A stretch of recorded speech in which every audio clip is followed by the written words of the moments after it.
Magandang umaga, ngayon po ay araw ng Sabado, June 15, 2024. Update po muli sa lagay ng ating panahon. Ayon po sa pag-asa, southwest monsoon o habagat ang nakakaapekto sa western section ng Visayas at Mindanao. Wala pong bagyo o low pressure area na minomonitor sa loob ng ating Philippine Area of Responsibility na maaaring makaapekto sa ating bansa.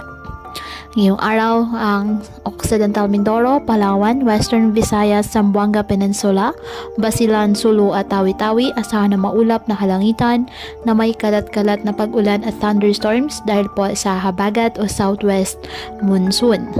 Ang Metro Manila at nalalabing bahagi ng ating bansa, bahagyang maulap hanggang sa maulap na kalangitan with isolated rain showers or thunderstorms dahil po sa mga localized thunderstorms.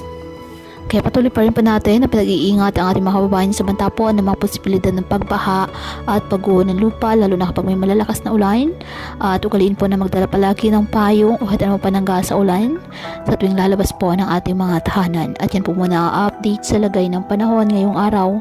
Muli patuloy po tayo na mag-ingat at palaging tandaan, God loves you. Stay safe and God bless.